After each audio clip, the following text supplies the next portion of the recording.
End of shoe rationing. 1945 October 30ஆம் நாள் அமெரிக்க அரசாங்கம் காலனிகளுக்கான ரேஷன் கட்டுப்பாடுகளை முடிவுக்கு கொண்டு வருவதாக அறிவித்தது. இரண்டாம் உலகப் போரின் போது காலனிகள் தயாரிக்க பயன்படுத்தப்படும் அத்தியாவசிய மூலப்பொருட்களான தோல் மற்றும் ரப்பர் ஆகியவற்றுக்கு அமெரிக்காவில் கடுமையான பற்றாக்குறை ஏற்பட்டது.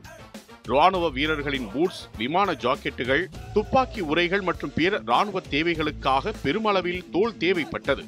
போரின் முக்கியத்துவம் கருதி சிவிலியன் பயன்பாட்டிற்கு தோலின் விநியோகம் வெகுவாக குறைக்கப்பட்டது. தென்கிழக்கு ஆசியாவின் முக்கிய ரப்பர் உற்பத்தி பகுதிகளை ஜப்பான் கட்டுப்படுத்தியதால் அமெரிக்காவிற்கு ரப்பர் விநியோகம் தடைப்பட்டது.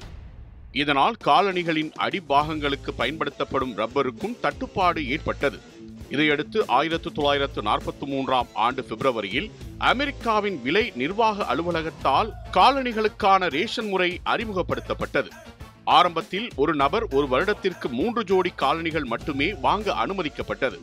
பின்னர் அது ஆண்டுக்கு 2 ஜோடிகளாக குறைக்கப்பட்டது. காலனிகளை வாங்குவதற்கு வாடிக்கையாளர் ஒரு சிறப்பு பங்கீட்டு முத்திரையை பெற வேண்டியிருந்தது. மூலப்பொருட்களை பாதுகாக்க உற்பத்தியாளர்களுக்கு பல கட்டுப்பாடுகள் விதிக்கப்பட்டன. காலனிகள் 4 வண்ணங்களில் மட்டுமே தயாரிக்க அனுமதிக்கப்பட்டது. இரட்டை வண்ண காலனிகள் தடை செய்யப்பட்டன. இத்தகைய கட்டுப்பாடுகளால் அமெரிக்க மக்கள் காலனிகளை வாங்குவதிலும் பயன்படுத்துவதிலும் மிகுந்த சிரமத்துக்குள்ளாயினர். 1945ஆம் ஆண்டு ஆகஸ்ட் மாதத்தில் ஜப்பான் சரணடைந்த பிறகு இரண்டாம் உலகப் போர் அதிகாரப்பூர்வமாக முடிவுக்கு வந்தது.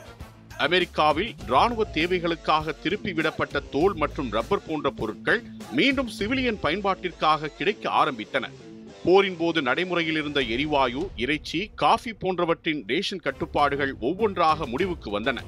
அதே வரிசையில் காலனிகளின் உற்பத்தி போதுமான அளவு அதிகரித்ததை தொடர்ந்து அக்டோபர் 30ஆம் தேதி காலனிகளுக்கான ரேஷன் கட்டுப்பாடுகள் நீக்கப்பட்டன.